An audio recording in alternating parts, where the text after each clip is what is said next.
네, 불교인간 제4강 부처님의 일생에 대해서 오늘 배워보도록 하겠습니다.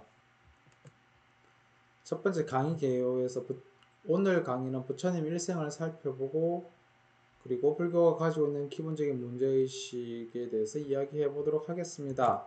첫 번째, 부처님이란 누구인가? 라고 하는 질문인데, 부처님은 현재 네팔에서 태어나셨습니다. 그리고 부처님께서 석가족에서 태어나셨기 때문에 보통은 석가모니라고 일컫습니다.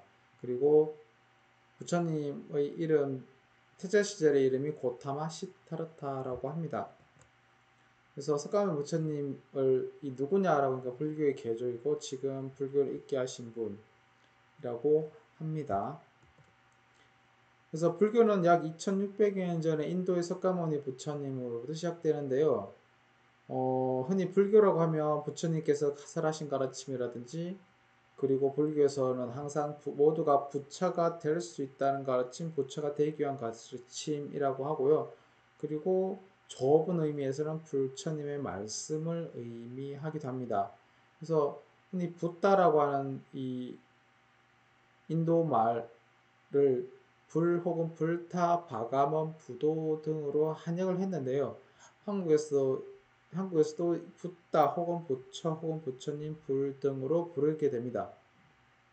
그래서 붓다라고 하는 것은 진리를 깨달은 사람이라는 뜻으로서 진리를 깨달은 사람이면 누구나 부처라고 일컬어질 수 있다고 합니다.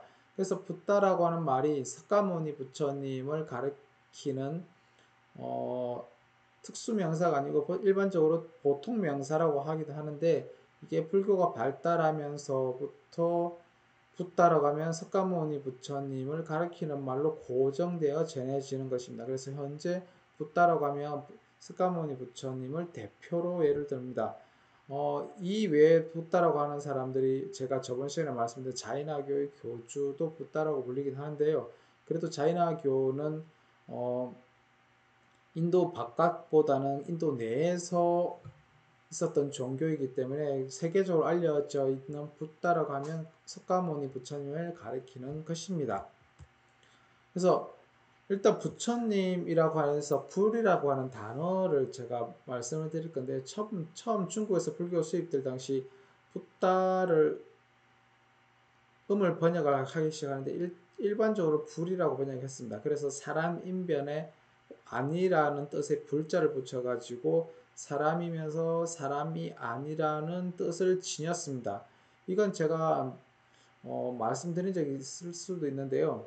중국의 사상에 의하면 중국에서 가장 높은 사람은 천자라고 합니다. 황제라고 하는데요. 황제인 천자가 인간 세계에서 가장 높고 그 아래 계급으로는 이제 황제를 보좌하는 귀족이라든지 혹은 정치인이 있을 거고, 그 아래에 다시 평민이 있을 겁니다. 그리고 황제와 귀족 그리고 정치라는 이제 관료 사이에 이제 조언을 해주는 사람이 등장하는데요. 조언을 해주는 사람들이 대체적으로 이제 흔히 공자라든지 맹자라고 하시는 중국에서 성인이라 일컬어지는 분들이었었습니다. 그런데 중국에 이제 부처라고 하는 의미 혹은 부처라는 존재가 들어가면서 어떻게 포지셔닝이 되냐라고 하니까, 중국 입장에서는 부처님을 천자 밑에 둘 수도 없고, 혹은 그렇다고 천자 위에 두자니 그러면 천자의 권위가 약해지는 것 같고, 그러다 보니까 이 부처님의 이러한 존재를 어떻게 할 수가 없었습니다. 그래서 조를 하는 거죠. 그래서 사람인변에 아니 불자를 붙여갖고 사람이면서도 사람이 아니라는 뜻을 지니게 됐다는 것이 보통 일반적인 얘기입니다. 그래서 일단 불이라고 하는 말 자체는 뭐 산스크리트 발리에서 공통적으로 쓰이는 붓다를 음사한 것으로 알려지나, 중앙아시아 언어 가운데 붓 혹은 봇을 음사했을 가능성도 있다라고 하는데, 이건 이제 동전에서 확인이 됩니다. 그래서 후대에 이르러서 붓다가 불타로도 쓰이게 되게 됩니다. 그래서 불타라고 하면 깨달은 사람, 눈을 뜬 사람, 완전한 인격자, 혹은 절대적인 진리를 깨달아 스스로 이치를 아는 사람, 저승이나 존경을 받는 사람의 뜻을 쓰이고 있습니다. 그래서 아까 말씀드렸듯이 붓다는 불교에서만 쓰이지 않았고 석가모니 부처님 당시 여러 종교 철학자 등에 쓰입니다. 그래서 자인화교나 바라문 계통의 종교에서 붓다를 존중하지는 않았습니다. 근데 불교에서는 인상적 인격을 붓다라고 해서 후대에 이르러 붓다는 불교적 특징이 되었으며 이유를 불교를 가르쳐 붓다라고 부르기도 합니다. 그래서 일반적으로 불교에서는 부처님이란 명칭을 이제 불교의 개조이신 석가모니 부처님을 가리키게 됩니다. 그래서 석가모니라고 하는 것 자체에 석가와 모니가 붙어서 그런데요. 석가라고 하는 건 석가족을 얘기하는 거고 모니는 성자라고 하는 의미를 가지고 있습니다.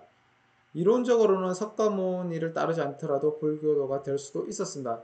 대표적인 예가 제받았다, 혹은 대받았다, 제받았다라고 얘기하는데요.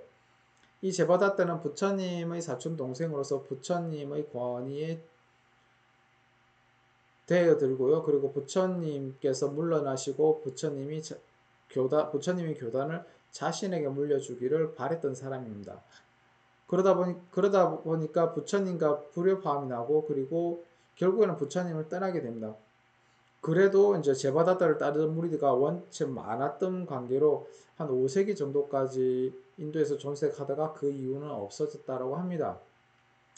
그래서 이러한 특징 때문에 불교 후대의 대승불교에서는 미륵불이라든지 아미타불, 대일열애 등 많은 숭배되는 부처님들이 만들어집니다. 그러다 보니까 각 교단에서 믿는 부처님도 많이 만들어지게 됩니다. 그래서 우리가 알 수 있는 게 보면 흔히 한국에서 절에 가보시면 이제 혹은 뭐 드라마 같은 곳에 절이라고 하는 곳을 보시면 부처님이 한 분이 아닌 보통 세 분으로 모셔져 있는 경우들도 많이 보실 수 있을 겁니다. 그래서 가운데 있는 주존불이 있을 거고요. 양옆에 협시 부처님들 혹은 협시 보살님들이 보이는 걸 보실 수 있습니다. 그래서 불교라고 하는 것은 흔히 석가모니 부처님의 말씀을 전한다고들 알고 계신데 그거보다는 석가모니 부처님의 말씀이 곧 부처의 성질이 되면서 말씀을 전하는 자가 대부분 부처님이 됩니다.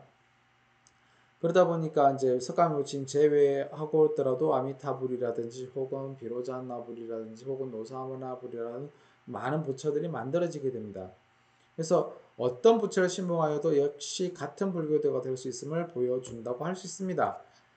일단 부처님의 일대기에 들어가서요. 우리가 오늘은 거의 부처님 일대기만 할 텐데 일단 마야부인 태몽이 있는데 부처님께서 보살이 도솔천에서 내려와 마야부인 태내에 들어갔다. 그는 6개의 이빨 가진 흰 코끼리를 타고 내려왔다라고 굴전에 묘사가 되어 있는데요. 일단 도솔천을 얘기해 드리자면 도솔천은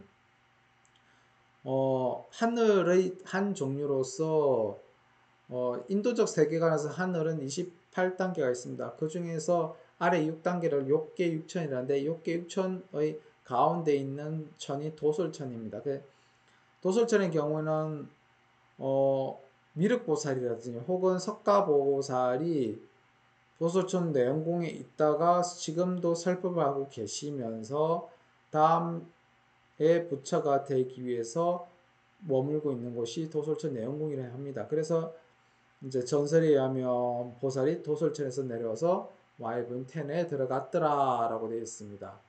요게 이제 전설이고요. 그 다음 이제 부처님 탄생에 대해서 말씀을 드리자면요. 기원전 624년경에 석가족이라고 합니다. 석가족이라고 하는데 그 국왕이 슈토다나 혹은 정반왕이라고 합니다. 그 정반왕의 큰아들로 태어납니다.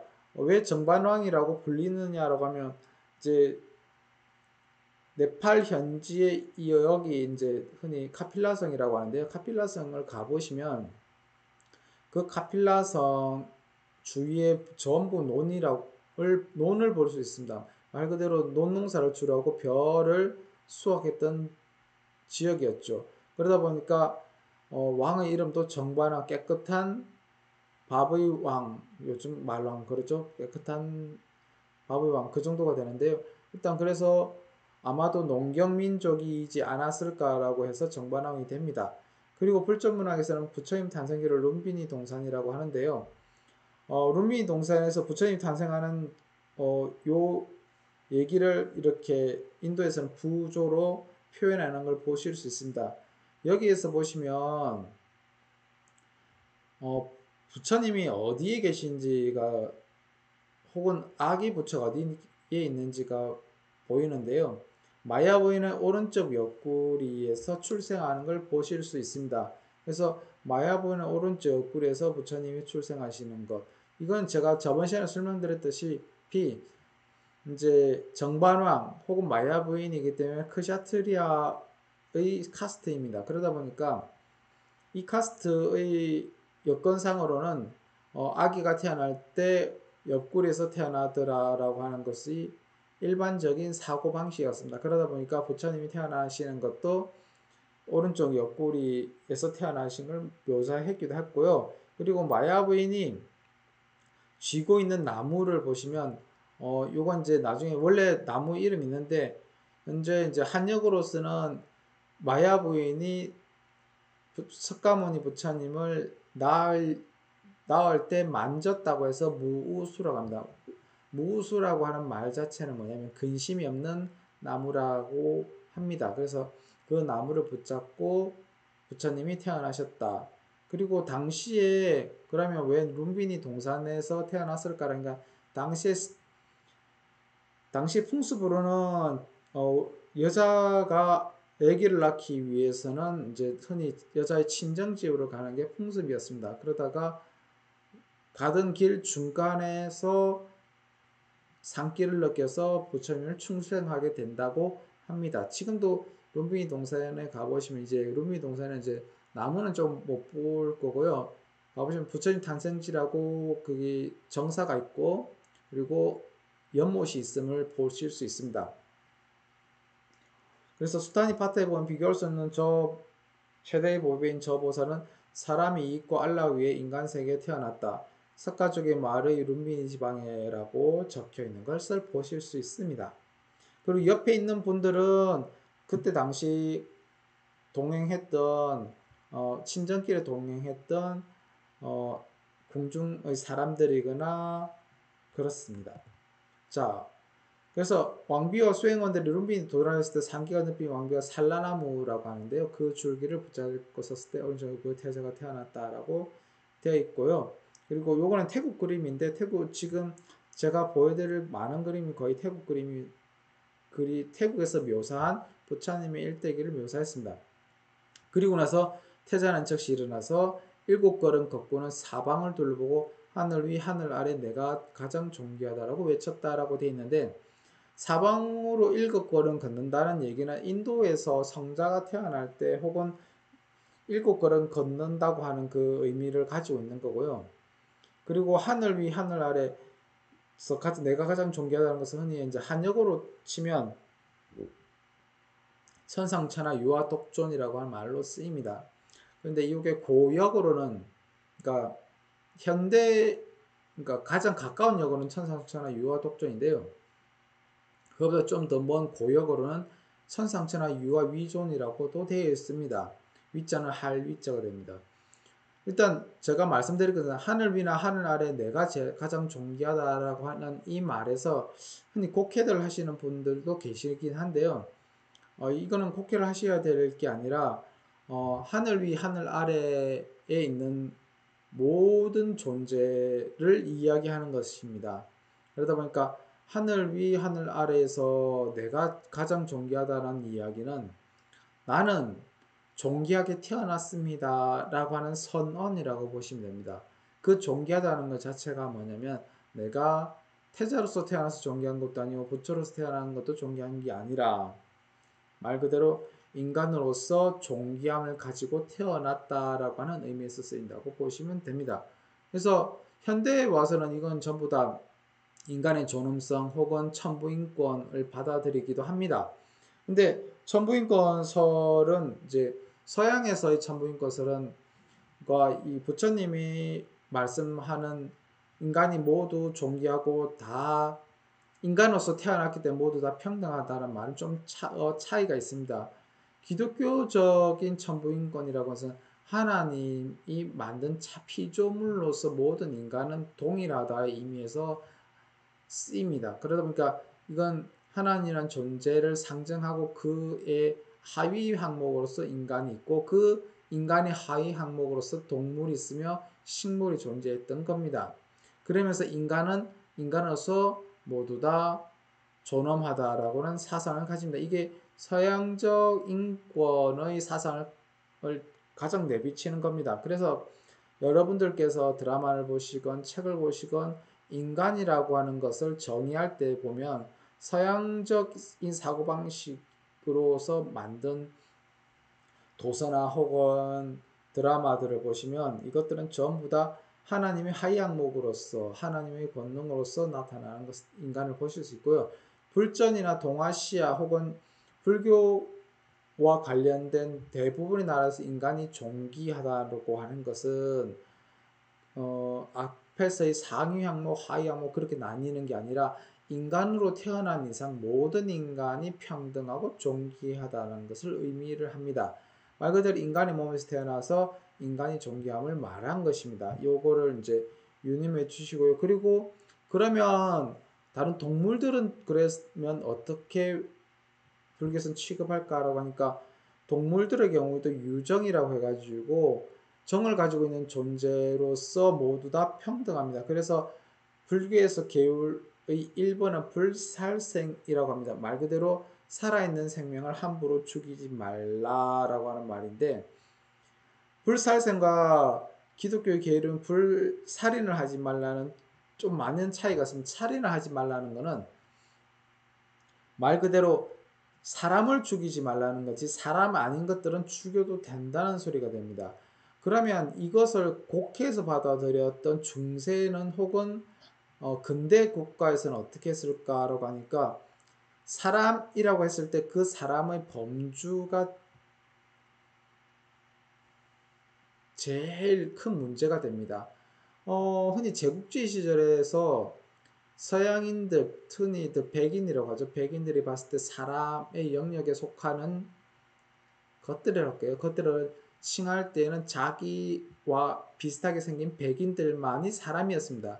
그러다 보니까 자기들과 비슷하게 생기지 않은 황인종, 우리나라 사람들을 비롯해서 황인종이나 혹은 흑인들을 사람으로 취급받지 않았습니다. 그렇기 때문에 인권에서 사람이 아니기 때문에 인권을 챙겨줄 필요가 없었던 겁니다. 이게 우리나라 일제시대 때도 영향을 미쳐가지고 일본인과 조선인을 차별하는 데도 쓰이고요. 그리고 현재도 마찬가지다. 사람이라서 평등한데 평등하지 않음을 주장하는 사람들이 대부분 이런 사상을 가지고 있습니다. 아, 저것들은 사람이 아니야 라고 하는 것으로서. 그렇기 때문에 사람이 아니기 때문에 함부로 죽여도 기독교의 제일 첫 번째 계율인 살인을 하지 말라는 것에 위배가 되지 않습니다. 그런데 불교에서는 모든 중생, 모든 생명들이 동일한 생명을 가지고 태어났기 때문에 살아있는 생명을 함부로 죽이지 말라라고 하는 것입니다.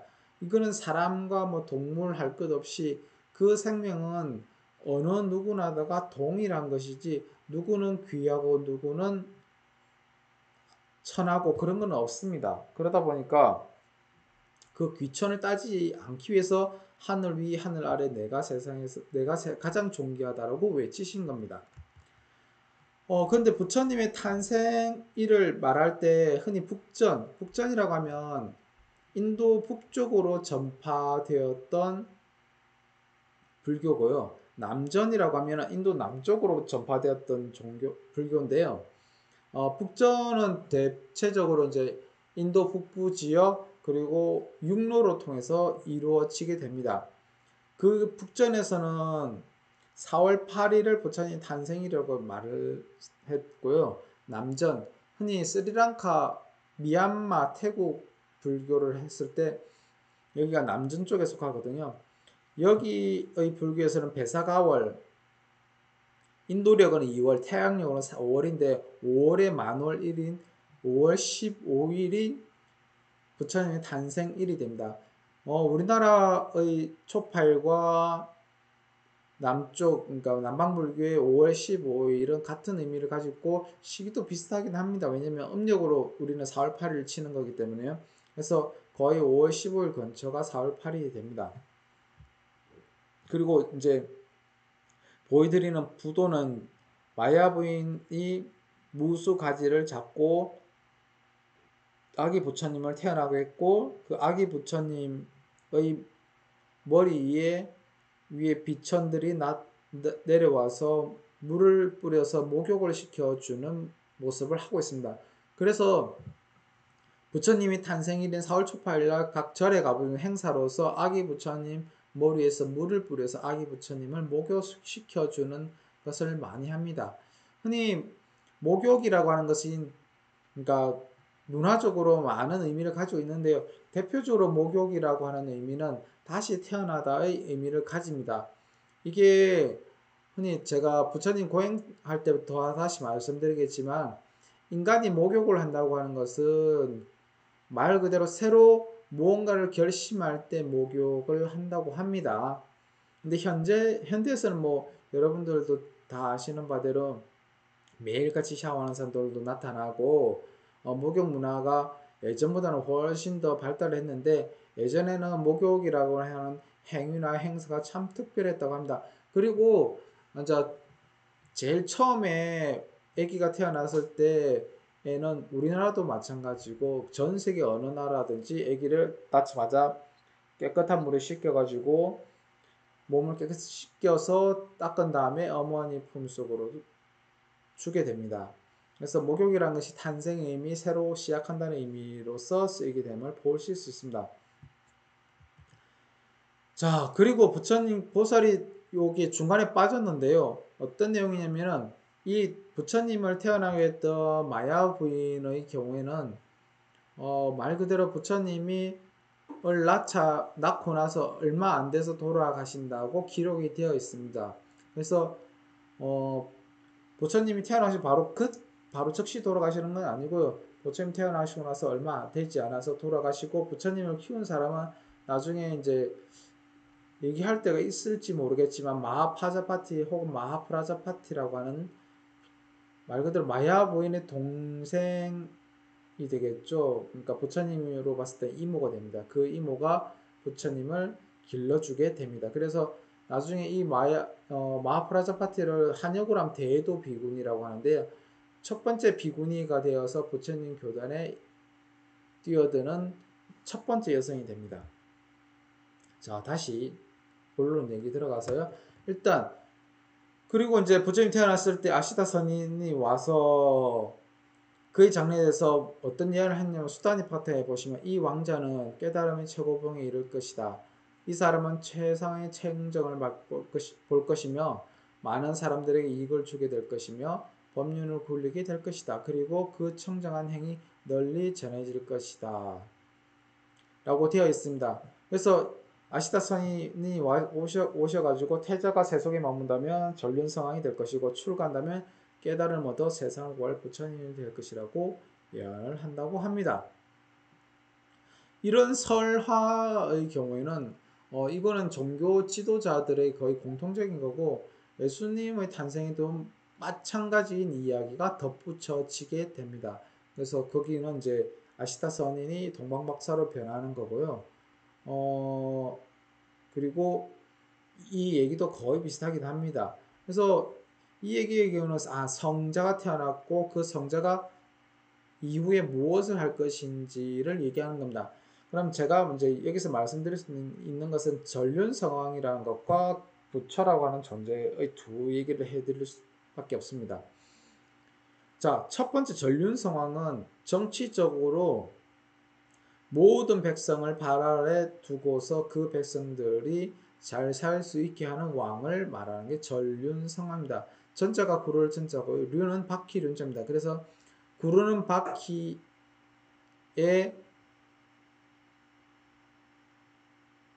왕으로서, 이렇게 하면 말이 이상한데, 구르는 바퀴, 그 바퀴 굴림이 지나가는 곳마다 왕으로서 대접받는 분을 얘기합니다. 그러니까 예전의 인식으로는 바퀴가 굴러갔다는 것은 그 땅을 정복했다는 소리고요. 그 땅을 정복한 이후에는 전륜성왕의 경우 덕으로서 통치하고 사람들을 불법으로 이끌게 한다고 되어 있습니다. 그 전륜 상황 이외에도 흔히들 동륜이라든지 음륜이라든지 금륜 상황들이 나타나기도 합니다. 그러니까 흔히 금운동인에서 금륜, 은륜, 동륜 상황의 경우에는 전륜 상황보다는 아래 항목의 개념에 속합니다. 그래서 요거는 이제 우리나라의 이제 역사서에도 조금씩 등장하는 얘기이기도 합니다. 그래서 신라나 대체적으로 고려나 불교를 믿었던 왕들은 자신이 전륜 상황이길 바랬습니다. 그러니까 내가 출가해서 깨달음을 얻지 못할지언정 전륜 상황에서 모든 백성들을 편안하게 하리라 라고 하는 서원을 세우고 자기를 전륜 상황이라 칭한 왕들도 있습니다. 대표적으로 신라의 진흥왕이 전륜 상황이라고 자기를 그렇게 생각을 하고, 그리고 그 아들들에게 법명을, 그러니까 이름을 내려주는 게 은륜이라든지 동륜이라고 하는 이름을 내려준다고 할 수 있습니다. 그리고 깨달은 부처의 경우는 출가를 해야 되거든요. 그러니까 출가를 한다고 하는 것은 앞서 말씀드린 대로 전륜성왕은 출가를 하지 않고 세속의 왕으로서 사람들을 이끄는 왕이라고 하면, 출가를 한다는 것은 세속을 떠나, 세간을 떠나서 모든 중생들을 이끄는 존재로서 출현한다는 것을 의미합니다. 그러다 보니까 세속에 머물러서 전륜 상황이 되기보다는 출가해서 깨달음을 얻어 부처가 되는 것을 옛날 분들이 훨씬 더 상위 개념으로 칩니다. 그래서 아시다 선인의 얘기는 이분은 당내에 혹은 얼마 안 됐다가 부처가 될 뿐이라고 하는 것을 의미합니다. 그 다음 얘기가요. 그래서 앞서 말씀드린 태자 탄생 후 7일 만에 어머니 마야 부인이 돌아가시고, 그 뒤로는 이모인 마하프라자파티라고 하는데 그분에 의해서 왕육이 됩니다. 그리고 석가 왕족의 간섭에 따라 학문에서 무예에 일으켜지 모든 것을 염해서 모든 분야에서 비부한 재능을 발휘하였다고 됩니다. 지금 보여드리는 상은 시다르타 태자상입니다. 당시 인도에서는 시다르타 태자가 아마 이렇게 생겼을 거고 이런 장식을 했을 거라고 추정을 하고 있습니다. 말 그대로 태자이다 보니까 물을 겸비해야 된다고 하는 입장에서 서는 거고요. 그리고 유복하게 자랐습니다. 나중에 보시면 또 더 나올 겁니다. 유복하게 자란 것은요. 그래서 보시면 태자는 계절마다 바꿔 지내는 새 별궁에서 사치는 삶을 살았다.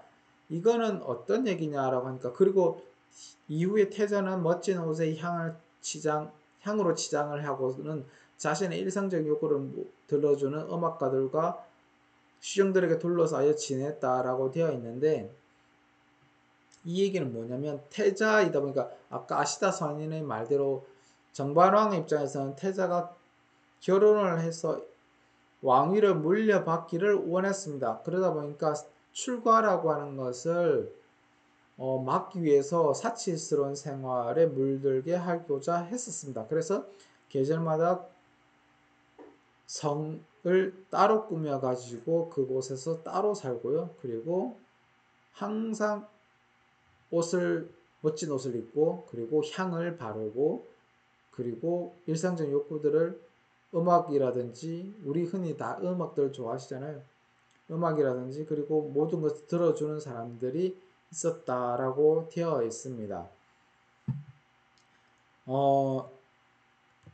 그 다음요. 그런데 태자는 농경지에 참여했다가 쟁기가 지나가면 일구어진 흙등에서 벌레들이 꿈틀거리나 새가 날아 쪼아먹는 것을 보고, 그리고 생명들이 고통받는 것을 보면서 무한한 자비심을 느꼈다라고 되어 있는데, 이것은 흔히 이제 한역에서는 사문유관상이라고 합니다. 한역에서 앞서 말씀드렸던 더 말씀드리자면, 한역에서는 부처님의 일생을 8가지로 나누어서 설명하고 있습니다. 처음에 도솔레이상, 두 번째가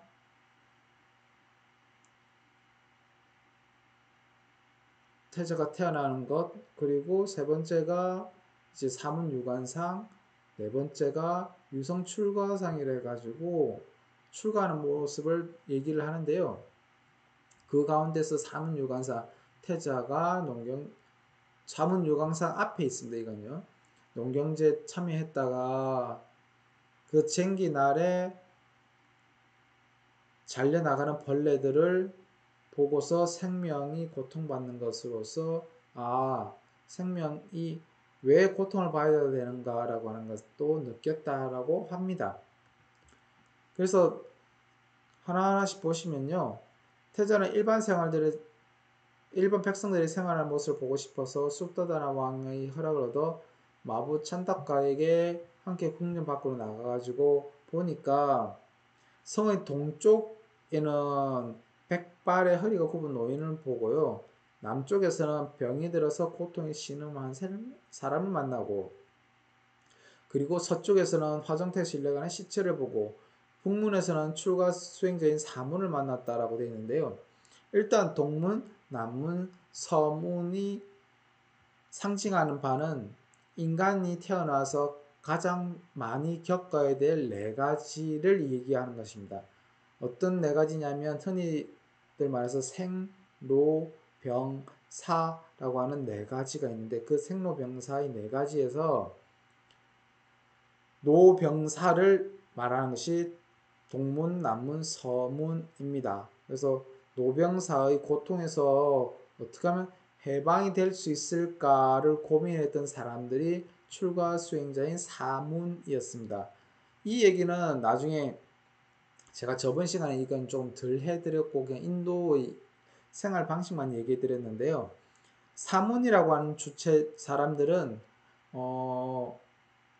인도의 바라문이 주창하던 윤회, 영혼을 가진, 여기서 영혼은 이슈바라 같은 신이 깃든 영혼입니다. 신이 깃든 영혼을 가진 중생이 좋은 선업을 쌓아서 죽어서 후대의 윤회로서 좋은 곳에서 태어난다라고 하는 입장을 비판을 합니다. 왜 비판을 하냐라고 하니까 여기서 또 의문을 가지시는 분들이 계실 거예요. 그럼 왜 불교는 윤회를 비판했을까? 그러니까 불교에서 말하는 윤회와 힌두교에서 말하는 윤회가 좀 다릅니다. 말 그대로 힌두교에서 말하는 윤회는 영혼이라고 있는 주체자가 윤회를 하게 되는데 그 주체자의 행동으로 인해서 그 윤회 방향이 달라짐을 의미합니다. 근데 그 행동이 문제가 됩니다. 그 행동이라는 것이 뭐냐면 제가 저번 시간에 말씀드렸던 바대로 이 행동은 자기 직업에 충실한 행동을 해야 됩니다.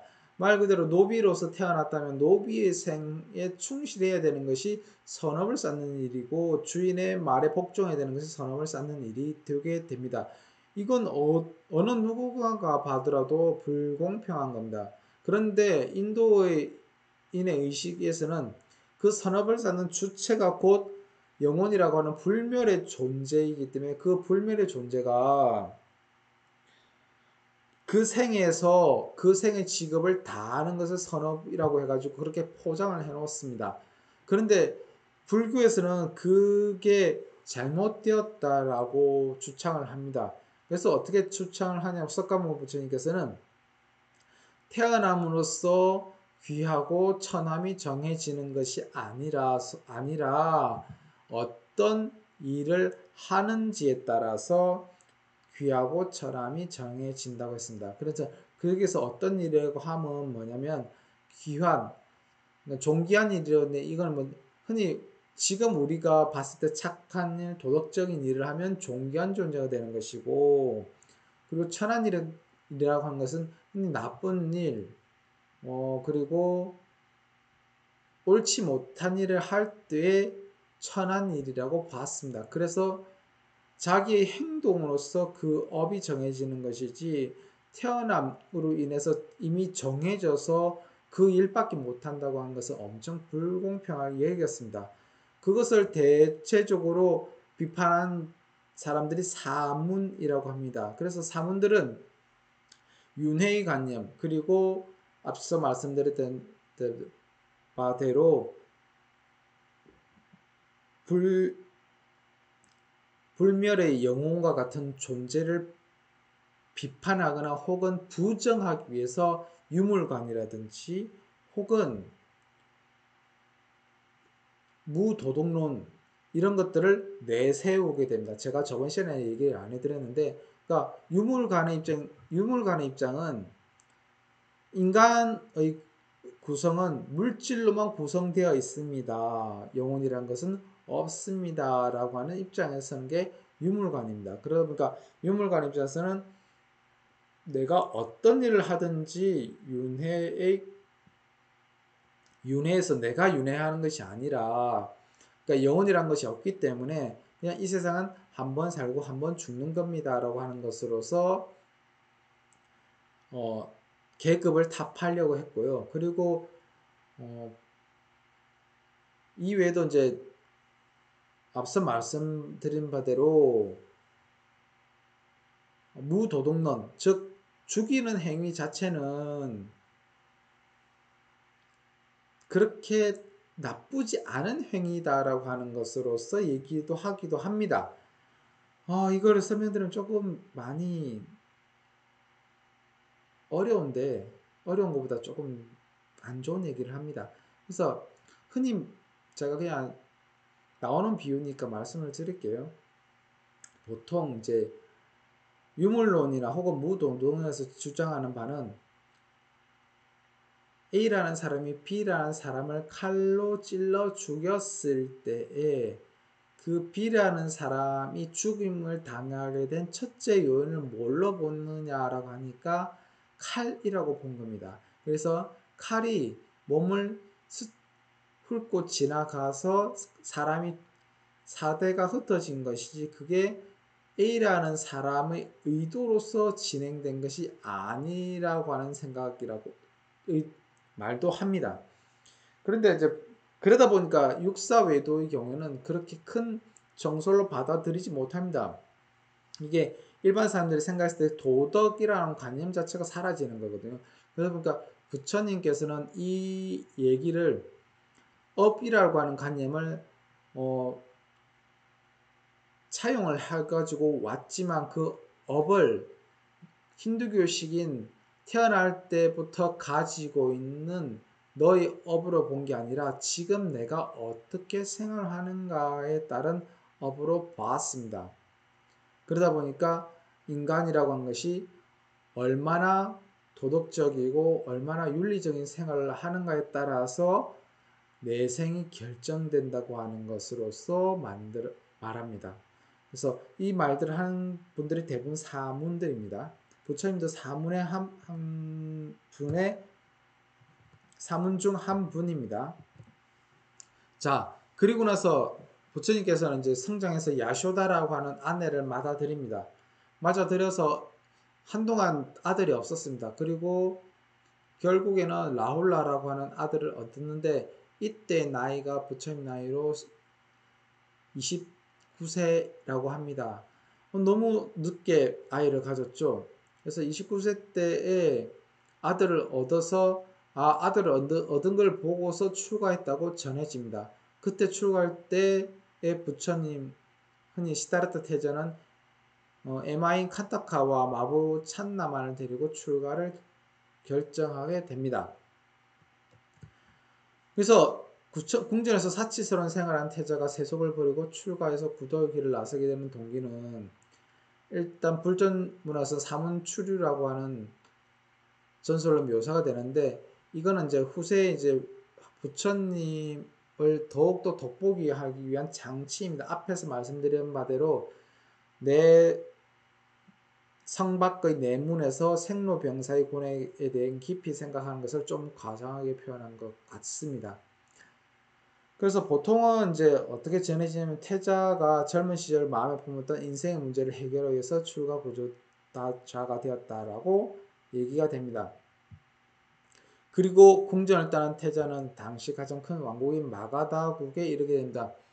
흔히 이제 부처님 태어나신 곳은 카필라국이라 해서 이 카필라국의 경우는 그렇게 큰 나라가 아니었습니다. 당시 카필라국보다 훨씬 더 큰 나라의 마가다국에 이르게 되는데요. 마가다국은 당시에도 엄청난 큰 나라였다고 합니다.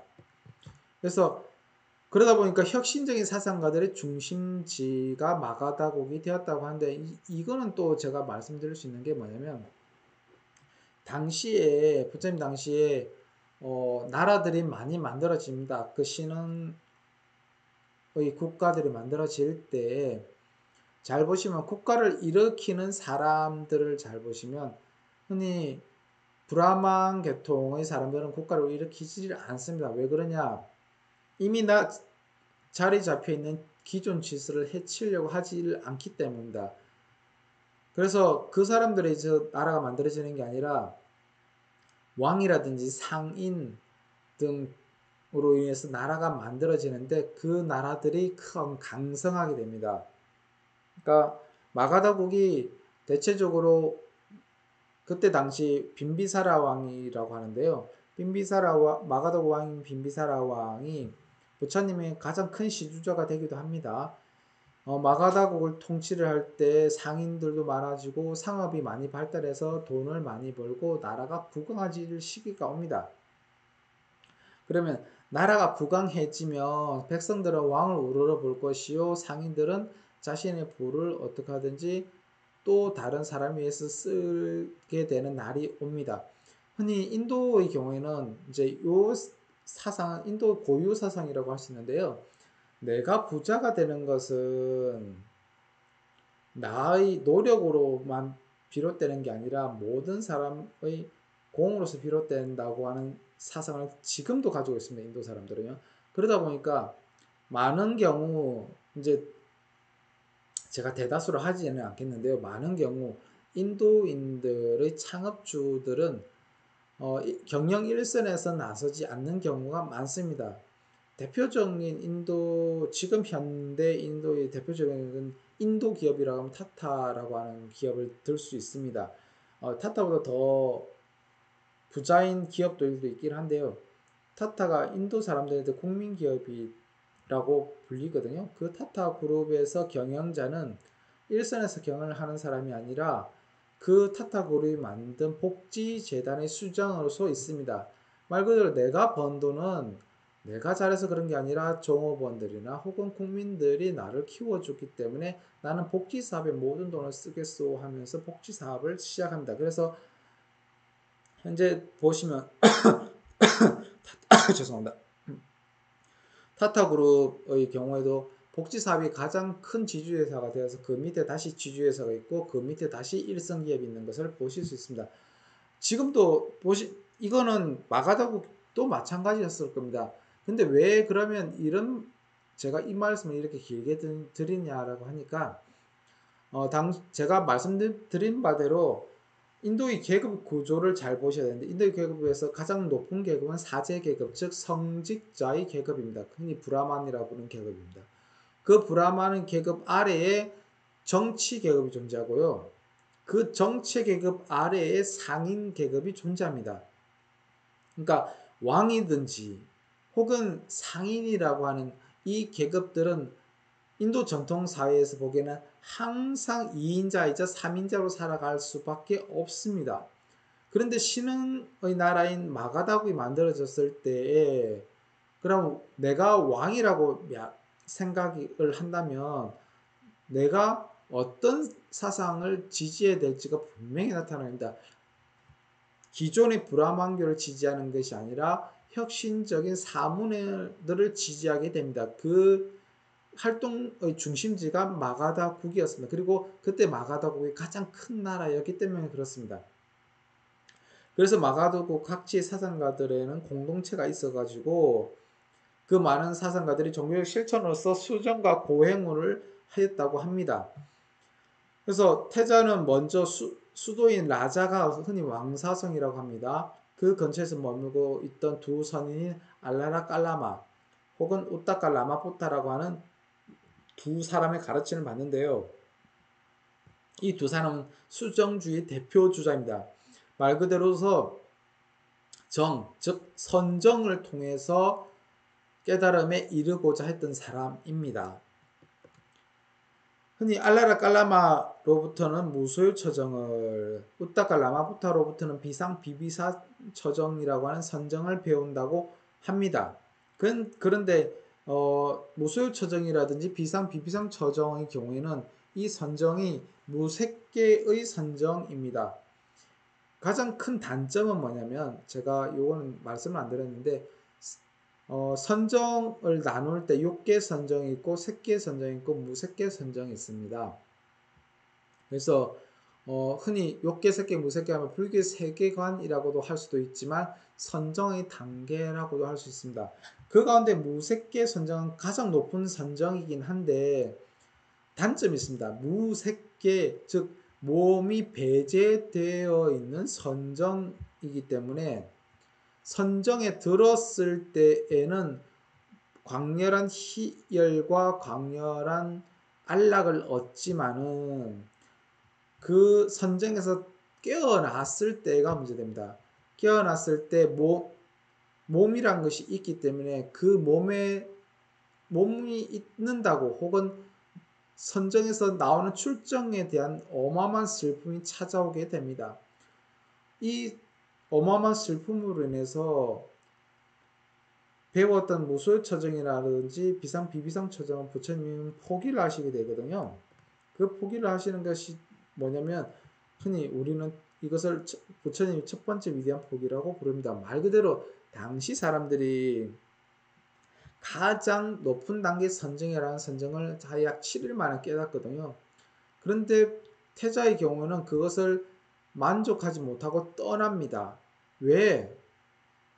내가 지금 몸을 갖고 있는 상태에서 선정에 들어서 그것을 더 이상 선정이라고 하는 것이 선정의 덤과 선정의 나옴이 일치해야 되는데 일치하지 못한 게 무색계 선정이거든요.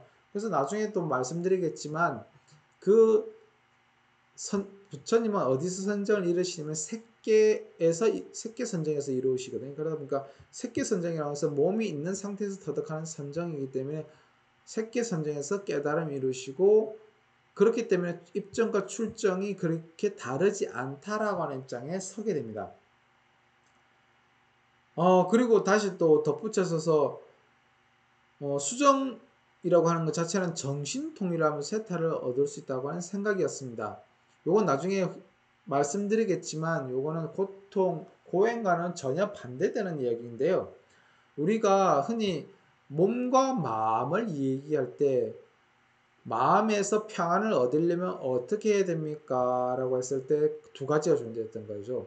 첫 번째는 정신을 어떻게 통일하느냐에 따라서 나눠집니다고 하는 수정주의자가 있고 두 번째는 몸을 학대함으로써 더러운 몸으로부터 해방될 수 있다고 하는 고행주의자가 등장하게 됩니다.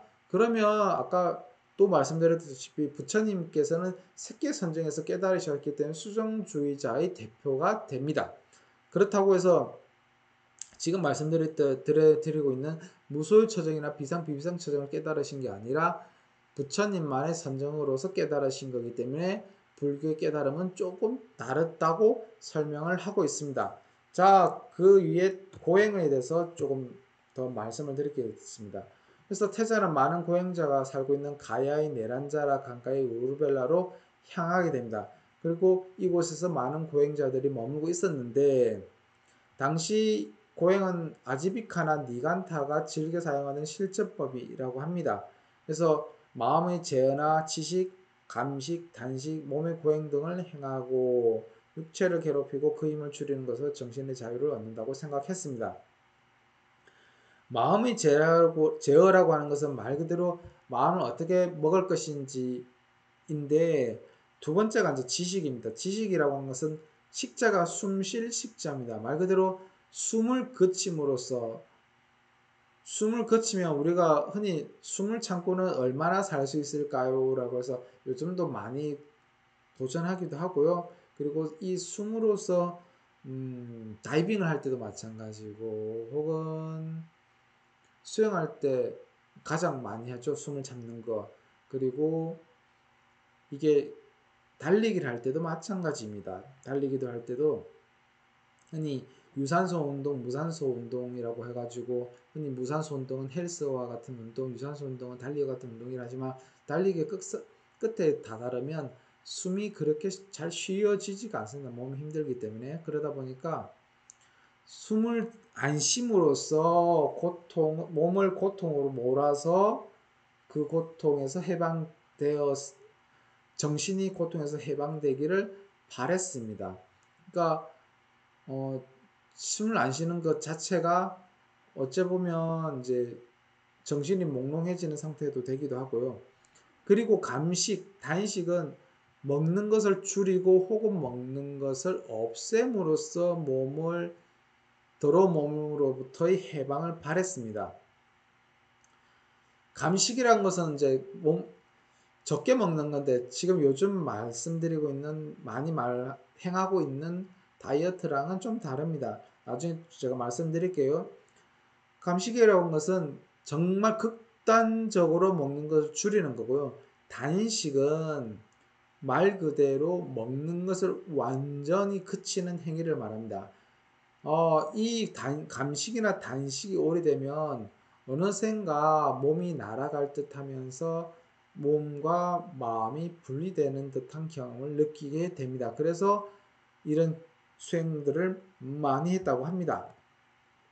그런데 태자는 6년 동안 고행했지만 얻은 것이 없었다고 합니다. 그래서 육체의 자세를 유지함으로써 정신통일한 요가라든지 혹은 호흡을 가지런히 해서 얼마나 숨을 거치는 지식이라든지 혹은 음식을 극단적으로 제한한 단식 등으로서는 그렇게 효과가 없었다라고 합니다. 그래서 부처님 고행을 얘기할 때 가장 많이 드는 비유가 보이는 예가 부처님 석가모니 시다르타 태자의 고행상입니다. 고행상을 잘 보시면요. 이 고행상은 인도에 있는 건 아니고요. 지금 파키스탄의 라호르 국립박물관에 있는 상입니다. 가장 대표적인 상인데 잘 보시면 온몸의 뼈가 그대로 드러나 있고요. 그 뼈 위에 핏줄이 흘러가는 것을 그대로 보실 수가 있습니다. 그리고 배에 보시면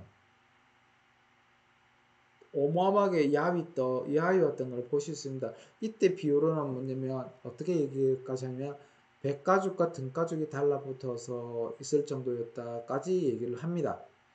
보시면 단식과 감식을 보셔요. 세조는 하루에 오직 한 알의 참깨나 쌀을 먹고 지내거나 혹은 전혀 음식을 끊어버리는 일도 있었다. 말 그대로 오직 한 알의 참깨나 한 알의 쌀을 먹고 버티는 겁니다. 이게 감식입니다. 그리고 단식이라는 것은 아예 음식을 입에도 대지 않는 것입니다. 그런데 이를 걱정한 천인들이 털구멍으로 영양분을 주입하려고 했지만 세조는 이마저도 거부하였다. 그리고 세조는 극도로 여유였던 금빛이던 몸이 검은빛으로 변하였다라고 되어 있습니다. 말 그대로 지금 이 고행상을 보시면 검게 표현이 됐거든요. 근데 우리가 부처님상을 보면 대체로 금빛 몸을 표현한다고 해서 금빛으로서 하고 있는 경우가 많습니다. 그런데 그 금빛 지었던 몸이 검은색으로 변할 정도로 고행을 했다고 합니다.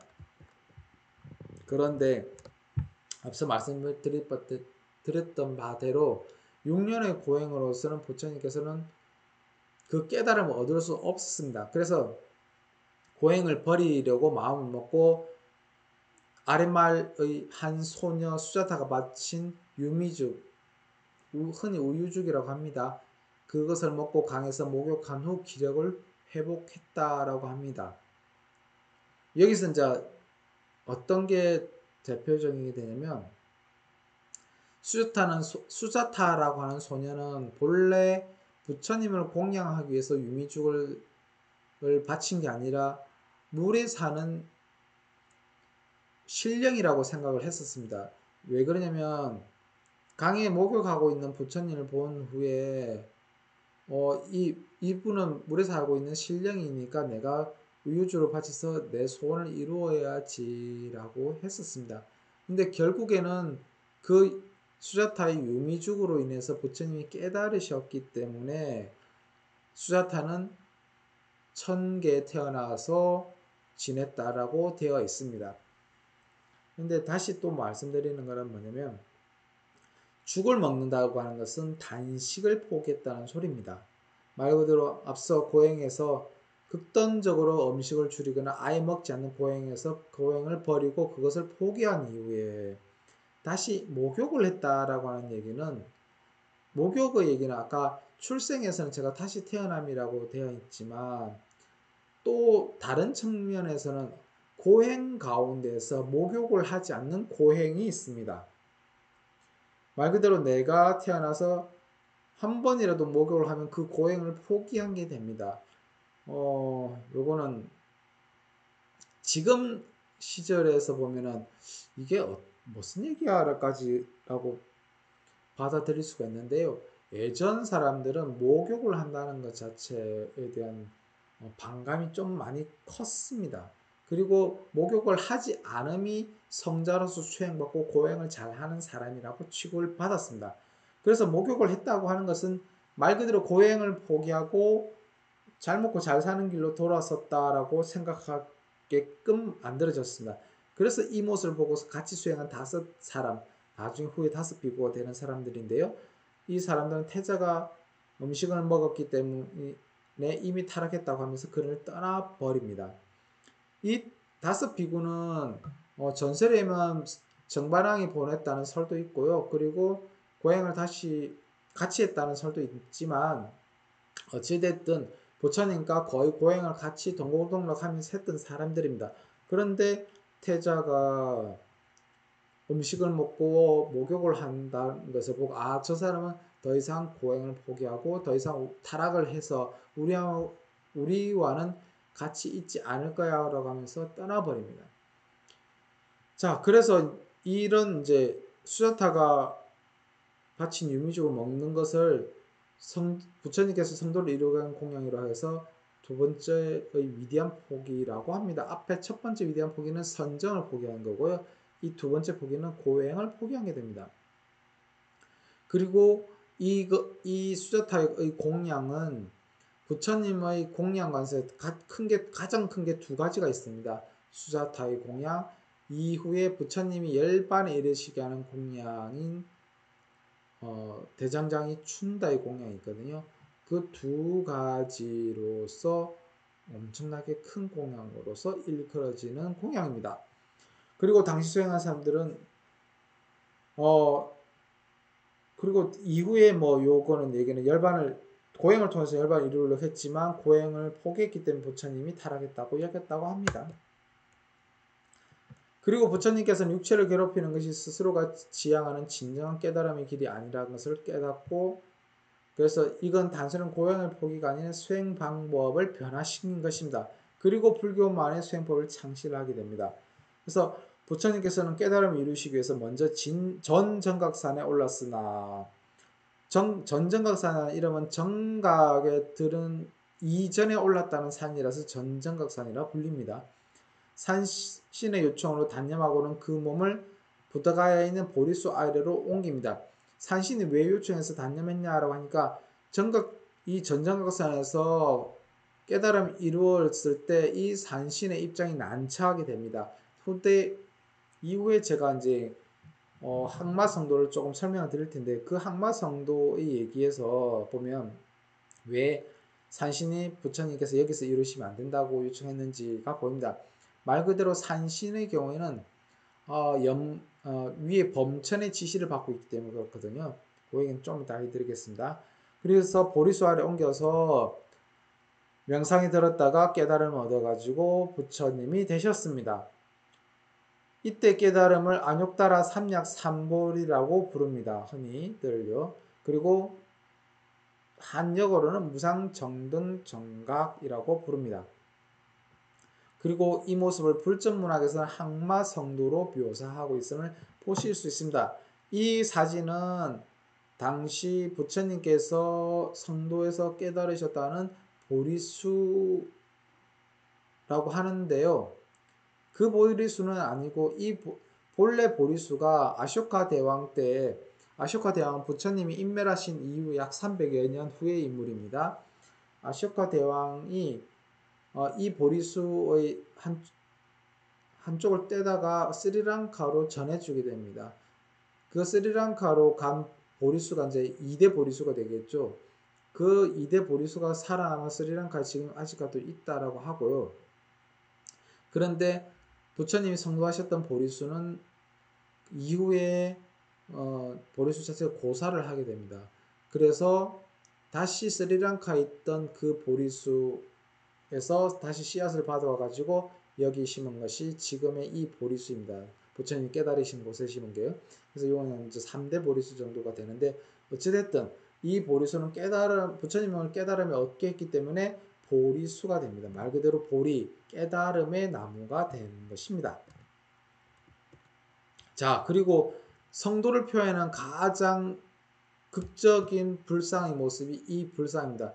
여러분들 제일 잘 아시는 석굴암 부처님인데요. 석굴암 부처님께서 오른팔로서 땅을 가리키는 것을 보실 수 있습니다. 이거는 후대의 항마성도로 표현되는 범천과 싸울 때에 땅을 가리키면서 지신에게 고합니다. 그래서 지신이 땅을 벌려서 범천이 그 땅에 갇히게 되는 것을 표현하고 있는 모양이 이 모양입니다. 그래서 이 상을 항마성도상이랍니다. 그래서 한쪽 팔은 선정의 모습을, 왼팔은 선정의 모습을 하고 있고 오른팔은 항마성도의 수행을 하고 있는 것을 보실 수 있습니다. 자, 이후에 이제 부처님이 항마성도를 구체적으로 얘기해드리면 마라가 군대를 이끌고서 부처님을 공격하지만 실패하고 만다라고 되어 있는데요. 마라는 아까 말씀드린 범천과 같은 겁니다.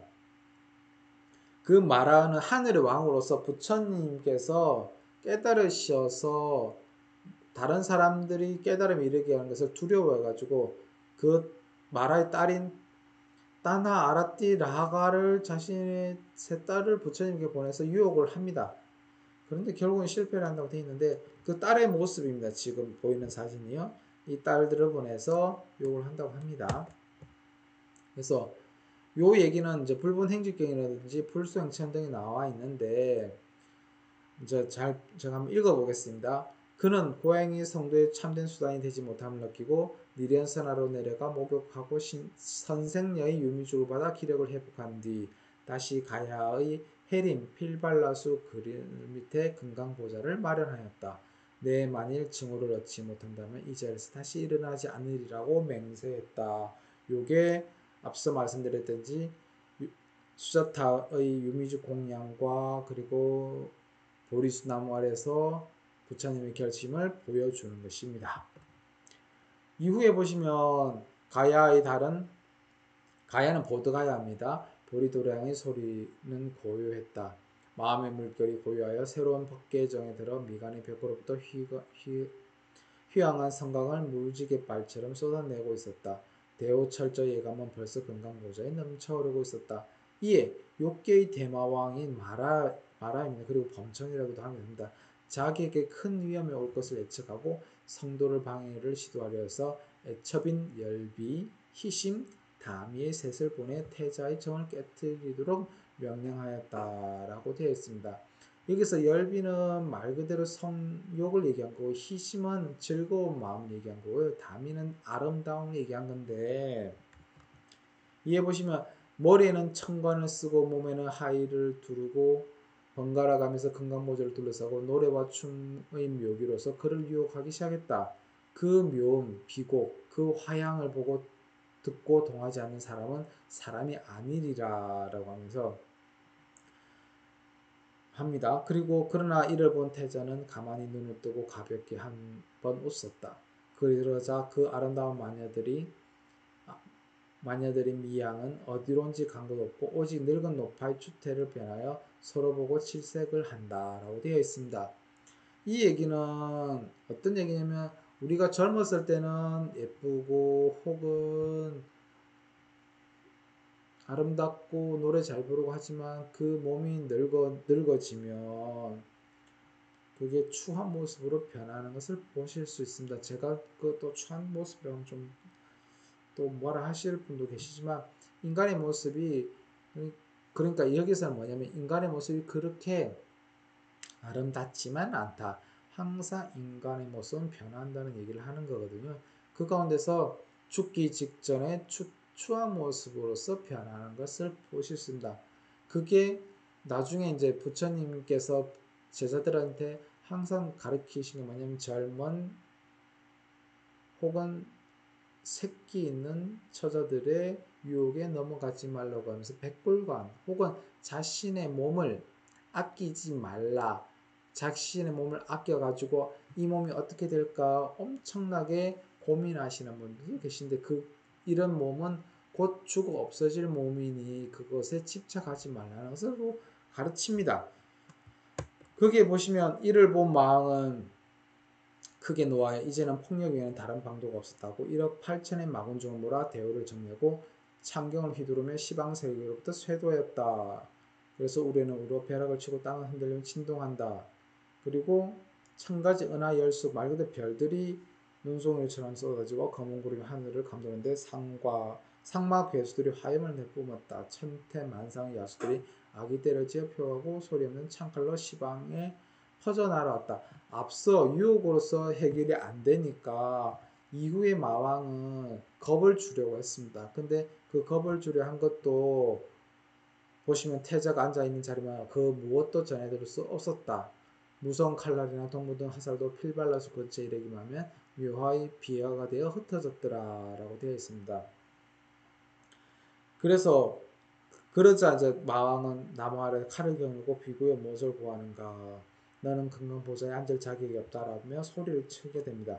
그러자 태자는 조용히 하늘과 땅을 통해서 이 자리에 앉을 자격이 있는 사람은 오직 나뿐이니 땅의 신이여 앞서 말씀받대로 이를 증명하라라고 하면서 오른손으로는 대지를 가리키니까 자리에서 천문이 열리면서 땅의 신이 출현해서 큰 소리로 마심을 깨뜨리면서 그 마군중을 말 그대로 마라를 데려가고요. 그 마라의 군사들은 뿔뿔이 흩어졌다라고 합니다.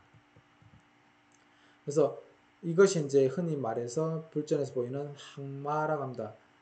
그리고 나서 마군중 항복받고 말 그대로 선정에 들어서 초야의 수명 터놓고 중야의 찬한 터놓고 자기 생명의 경과를 알고 모든 생명의 운명을 통달하였으나 마지막에 무중통을 얻어서 고집과 현실과 멸도 이상을 개호하였다라고 되어 있는데 이 말씀은 뭐냐라고 하니까 마군을 항복받았다는 소리는 생사에서 벗어났다는 얘기입니다. 앞서 말했던 생사 왜 그럼 아름다움이 생사냐라고 하니까 중생들이 생명을 유지시키는 길은 두 가지가 있습니다. 흔히들 하나는 자손을 내어 놓아서 나의 생명을 유지시키는 길이고요. 또 다른 하나는 뭐냐면 내 목숨이 영원하도록 만드는 것이 있습니다. 그 가운데에서 첫 번째 마라의 세 딸 혹은 세 첩이라고 되어 있는데 이분들이 내려와서 유혹했던 것은 색욕입니다. 말 그대로 유한한 생명이 가지는 가장 큰 욕망이라고도 할 수 있습니다. 말 그대로 이 색욕이 없다면 인간도 존재하지 않을 것이고 식물들도 존재하지 않을 것이고 동물들도 존재하지 않을 것입니다. 그런데 그 색욕에서 벗어났다고 하면 나는 더 이상 생명이라고 하는 것에 연연하지 않는다는 소리를 하는 거고요. 이후에 생명이 이 유한함을 무한함을 바꾸기 위해서는 뭐가 필요한지 큰 용기가 필요한데 그 용기를 방해하는 것이 앞서 말했던 마군중, 마라의 군대들입니다. 그리고 막 소리치고 합니다. 겁을 주고 깨달음을 방해합니다. 그래서 그 방해를 물리쳤다고 하는 것 자체도 나는 더 이상 생명에 이끌리지 않겠다 혹은 죽음에 더 이상 매달리지 않겠다라고 하는 것입니다. 그리고 나서 얻으신 게 육신통이라고 하는 것으로서 대표가 됩니다. 그래서 이제 다시 말씀드리면 마왕은 탐욕의 왕이요 마왕의 첩들은 애욕의 생물로서 여인의 삼태인 즐거움, 황홀함, 교태를 비한 것이고 1억 8천의 마구는 기갈, 한열, 수면 등 정신적, 육체적 갈등에 비유한 것입니다. 비유는 제가 말씀을 계속 드린 것이니까 쭉 넘어가겠습니다. 그래서 이제 부처님께서는 성도를 이루시는데 그 성도를 이루신 것을 35세 때의 일이라고 합니다. 그래서 북전에서는 12월 8일이라고 전하기도 하고요. 남전에서는 배사가다월 만월 일이라고 표현하기도 합니다. 근데 북전에서도 경전에 따라서 성도의 일자를 4월 초 8일이라고 하기도 합니다. 그래서 이거는 제가 경전에 따라 다르다 보니까 확실히 이렇게 못 박을 수는 없습니다. 그리고 부처님께서 그 땅, 혹은 이 땅에서 성도를 이루셨기 때문에 그 땅을 부다가야라고 그 땅 이름 자체가 바뀌는 거고요. 지금도 가보시면 보실 수 있습니다. 그곳을 보다가야라고 합니다. 그리고 그 깨달음의 연나무수를 보리수라고도 합니다. 흔히, 예. 그리고 당시 성도를 이루셨을 때 어떤 것을 깨달으셨냐라고 하니까 경전마다 다른데요. 율장대품이나 상부경에 따르면 12년으로서 깨달으셨다. 중부경전인 맞지마니까요로서는 고행과 결부시켜서 사선을 통해서 깨달으셨다. 혹은 포의경이나 살가차대경에서는 사제에 의해서 해탈하셨다. 그리고 쌍고경에서는 사무르지혜를 얻어서 8정도로 살아셨다고 하는데 경전마다 다릅니다. 왜 다르냐라고 하니까 부처님이 성도를 이루셨을 때에 경전 옆에 주위에 아무도 없었고요. 그리고 부처님께서 자신의 깨달음을 설법하실 때에 나는 그때 이 깨달음을 받았다라는 게 아니라 나는 안욕따라 삼약삼부리를 얻었다라고 말씀하시고 이후에 제자들에게 설법하실 때 당신의 깨달음을 설법하시는데 그 제자들마다 만난 순서가 다르고 만난 시기도 다르기 때문에 제자들마다 다른 설법을 하셨거든요. 그래서 어느 때는 12년이었다가 어느 때는 사선이었다가 어느 때는 사제였다가 어느 때는 사무르지라고도 합니다. 그런데 깨달음을 얻으시고 난 이후에 범천이 권천을 하게 되는데 왜 그랬을까라고 하니까 부처님은 세상 사람들이 그것을 이해하지 못할까봐 세상에 자신의 깨달은 법을 전파하는 생각을 단념하게 됩니다. 나의 깨달음은 너무나도 이해할 수 없어. 그리고 너무나도 고귀한 것이어서 일반 대중이 그것을 깨달을 수 있을까라고 고민하였지만 이때 범천, 흔히 여기서는 제석천이거든요. 보통은요. 그래서 이 제석이 지상에 내려와서 부처님께 세상의 법을 전해달라고 호소를 하게 됩니다. 그 호소로서 범천의 강고한 호소로서 자비신이 이렇게서 세상 사람들에게 법을 설파할 것을 결심하고 하게 됩니다. 자, 넘어갑시다. 그리고 이제 그 부처님 법을 설법하려고 결심하고 나서 어디로 몸을 옮기시냐면 그 깨달음을 이루신 보다가야 근처의 바라나시의 녹야원으로 갑니다. 녹야원으로 가서 과거 다섯 동료들을 찾으러 갑니다. 왜 그러냐라고 하니까 당시 이제 다섯 사람은 부처님과 약 6년간을 같이 고행했던 사람들이고 그 고행이 어느 정도 수행이 되어서 나의 설법을 들으면 바로 알아들을 수 있을 거라는 결심으로서 가게 된 겁니다. 그리고 그 다섯 동료가 부처님이 그러니까 부처님을 보았을 때 어떤 마음이 들었느냐라고 하니까 고행을 포기한 타락자로서 보았습니다. 그런데 부처님이 다가오자 부처님께서 깨달음을 이루신 걸 보고 마음을 변해서 부처님의 제자가 되기로 합니다. 그때 가르침을 전한 경전이 전법륜경인데요. 이때 부처님께서는 중도설이라고 혹은 사성제 혹은 팔정제라고 설법하였다라고 되어 있습니다. 그런데 다시 율정대 보면은 또 어떤 얘기냐면 다시 붙다가 오음 무화를 설법하였다고 전하고 있습니다. 그래서 여기서 설법하신 게 중도냐, 사성제냐, 팔정도냐, 오음 무화냐 그런 것들도 있지만 일단 요런 것들을 설법하면서 초전법륜이라고 합니다. 요게 초전법륜을 묘사하고 있는 부도입니다. 말 그대로 부처님 주위에 다섯 오비구가 있고 그 오비구 주위에 다시 공양을 드리는 사람들을 보실 수 있습니다.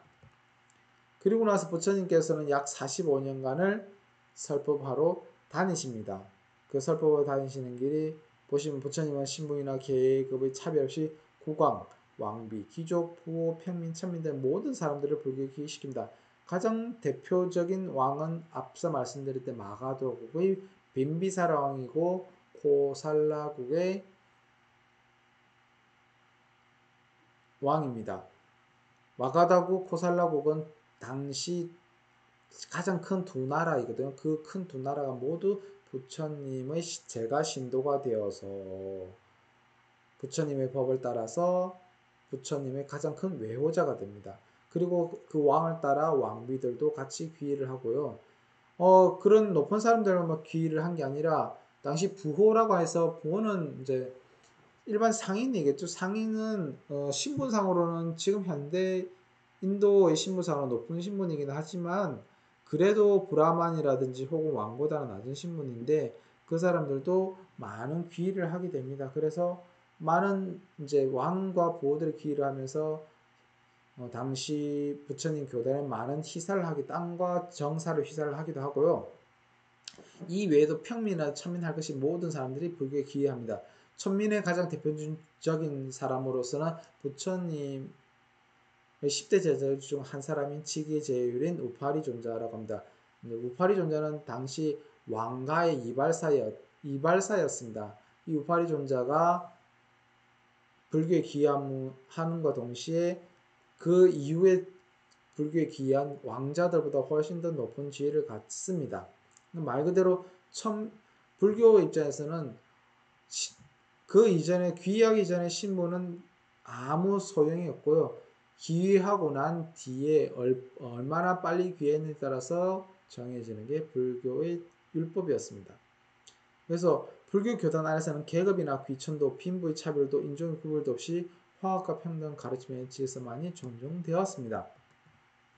그리고 나서 전도선을 펼쳐지게 되는데 흔히 전도라고 하면 흔히 여러분들은 기독교의 전도를 얘기한다고 생각하시는데 원래 전도라고 하는 말은 불교에서 비롯이 됩니다.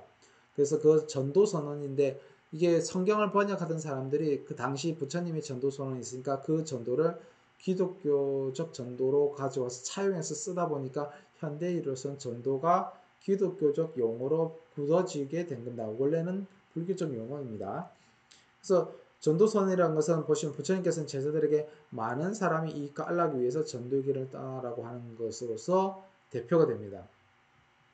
그리고 부처님의 교활동 지역을 보시면 동쪽으로는 앙가의 참파와 북쪽으로는 부처님의 고궁인 카필라바투, 카필라성의 코살라국의 사바띠, 그리고 서쪽으로는 쿠르의 캄마샷 다르마, 그리고 남쪽으로는 마가다의 가야와 빈 밤사이 코산빅에 이르기까지 어마어마한 지역을 교화했다고 합니다. 그래서 주요 교화 지역으로는 사바띠, 사위성, 아까 말씀드렸던 사위국의 수도입니다. 라자가 왕사성, 여기는 마가다국의 수도입니다.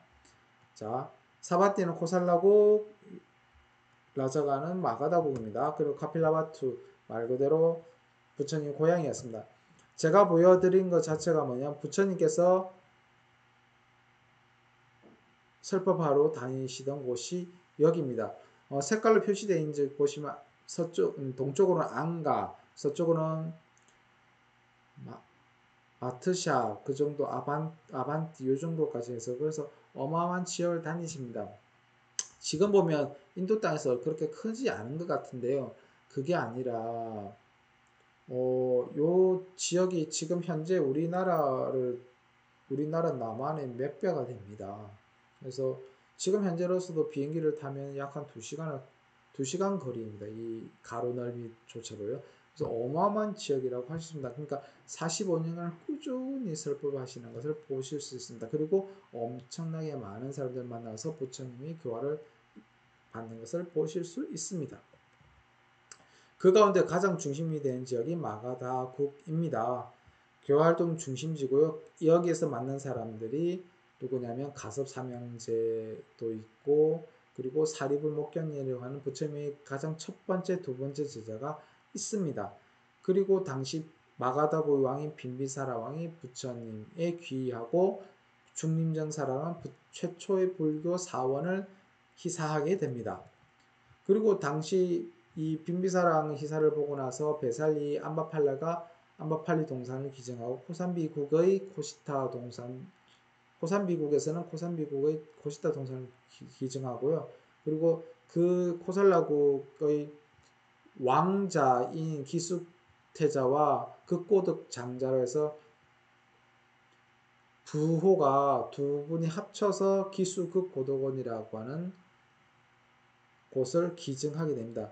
부처님께서 가장 많이 오래 머무시고 가장 많은 교화를 펼치신 곳이 기수극고덕원입니다. 그래서 여기 가보시면 부처님이 계셨던 곳, 그리고 십제제자가 계셨던 것을 보실 수 있습니다. 그리고 나서 최초의 일반인 출가인 야샤라든지 제가신도도 생기게 됩니다. 그리고 비구니 교단도 만들어져서 최초인 비구니인 마하프라바티 앞서 말씀드렸듯이 부처님이 길러주셨던 부처님 이모가 부처님께 귀하면서 최초의 비구니가 됩니다. 그 이외에도 부처님의 일족들이 다 출가를 하게 되는데요. 라울라라든지 난다는 아난, 라울라는 부처님 아들이고요. 난다 아난은 부처님 사촌동생, 그러니까 상렬로는 사촌동생이 됩니다. 이런 사람들이 다 기회를 함으로써 이루어집니다. 그리고 부처님 10대 제자라고 하면 한번 읽어보시면 순서는 개의치 마시고요. 보시면 마하가섭, 아난다, 사리불, 목경련, 수보리, 부르나, 아나일, 우바리, 가전의 라울라 등이 있습니다. 그리고 앞서 말씀드린 제바다타도 부처님 사촌 동생으로서 아난의 친형이긴 한데요.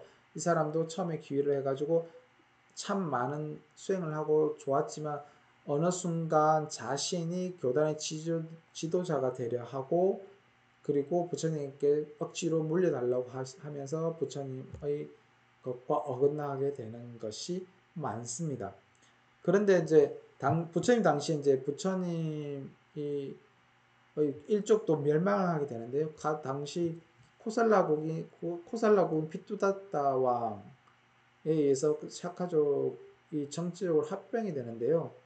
요 얘기는 제가 또 해드릴 수가 있을 겁니다. 요 얘기가 참 재밌는 얘기인데요. 나중에 할 수 있을 때 해보겠습니다. 요 얘기는요. 그리고 나서 이제 45년간 설법하시고 나서 80세에 이제는 열반에 드시기 위해서 다시 여행을 하기로 마음을 먹으십니다. 그 가운데 대장장인 춘다가 바친 마지막 공양을 드시고서 급격히 길을 잃고 나서 살라나무라고 되어 있는데 흔히 사라나무라고 되어 있습니다.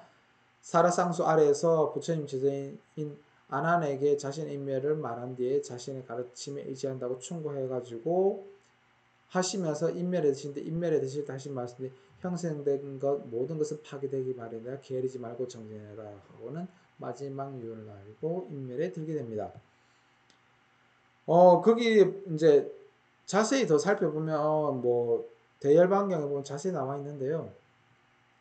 뭐 한번 제가 읽지는 않을 테니까 한번 보시면 읽어야 되나요? 자, 마가더국의 라자가에서 쿠시나가에 이르는 부다의 최후 여정과 열반에 대한 기록이 되어 있습니다. 부처님의 마지막 여정은 라자가에 시작되는데 라자가의 영치산을 뒤로하고 파탈리 마을, 요즘은 파탈리푸트라 합니다. 토착하여 마을의 신자들의 계율을 가서 설법한 이후에 이 마을에서 겐지즈강을 건너 베샬리에 이르게 됩니다. 베샬리에서 우왕거를 지낸 다음 부처님께서 아난과 함께 발걸음을 옮겨서 겐지즈강과 칸다기 강을 건너 파바 마을에 도착한 이후 대장장이의 아들인 춘다의 공양을 받습니다. 그리고 부처님께서 이 공양 이후에 더욱 병이 위중해진 상태로 마지막 땅인 쿠시나가로 향하게 됩니다. 그래서 대장장이 춘다의 공양은 부처님께서 반열반에 드시게 한 공양이라서 제2대 공양 가운데 또 하나입니다. 이건 또 이해가 안 되실 수도 있지만 불교에서는 부처님이 성도를 이루신 것보다 열반에 드신 걸 더 크게 여기기 때문에 그렇습니다. 성도도 마찬가지지만 열반이라고 하면 반열반, 온전한 열반에 드셨다고 해서 더 큰 것으로 칩니다. 근데 이 열반을 하신 날짜도 경전에 따라 다릅니다. 그리고 쿠시나가라 사라사부에 도착하여 부처님께서는 아난에게 누우실 자리에 마련을 시키고 그 자리에 머무르셔서 80세 나이에 열반에 드십니다. 그리고 부처님께서는 반열반 이후의 교단을 가르친 근거에서 자신과 법을로서 향해 나가라 라고 해서 가르치시고 그리고 앞서 말씀드렸듯 불방위를 설법한 이후에 인멸하게 됩니다. 그리고 가장 끝에 말씀하신 말이 뭐냐면 너희들은 저마다 자기 자신을 등불로 삼고 자기 자신을 의지하여라. 진리를 등불로 삼고 진리에 의지하여라. 이 밖에 다른 것에 의지해서는 안 된다. 내가 간 후에 내가 말한 가르침이 곧 너희들의 스승이 될 것이다. 모든 것은 더럽으니 게으르지 말고 꾸준히 정진하라 하면서 임miel에 드시게 됩니다. 이 임miel에 드신 날이 뭐 북자는 12월 15일, 남자는 베사가다월 만월이라는데 경전에 따라 달라기 때문에 제가 뭐 여기까지는 더 자세한 것은 설명을 드리지는 않겠습니다. 그리고 임miel의 부처님의 유교는 8등분이 되어서 그 분배에 사용한 병과 타고 남은 재와 함께 10군데 탑으로 세워지게 됩니다. 흔히 근본 8탑이라고 하는데 그 이에도 2군데 탑이 더 세워지게 됩니다. 그리고 당시 다시 제가 여기 인용한 말은 부처님께서 임명할 때 하신 말씀인데 모든 것은 변한다. 어찌 이 세상이 영원토록 변치 않은 것이 있으려. 모든 것이 태어나면 사라지고 사라져서 다시 태어난다. 이 고요소에서 영원히 변치 않은 생명을 찾았다라고 하시면서 유언을 남기시면서 인멸에 드십니다. 자, 말씀드릴 거는 부처님의 일생이라고 하는 것은 이제 흔히 이제 부처님 일생도 보시면 길에서 태어나서 길에서 성도를 이루시고 길에서 설법하시고 길에서 인멸에 드시는 어찌 보면 엄청나게 힘든 길이었습니다. 그렇게 힘든 길을 왜 이어갔을까 하면 중생들이 힘든 고통에서 빠져 있기 때문에 그 중생들을 그 고통에서 건지시기 위해서 그 힘든 길을 걸어가신 것입니다. 오늘 수업은 이것으로 마치고요. 다음 시간에 다시 뵙겠습니다. 수고하셨습니다.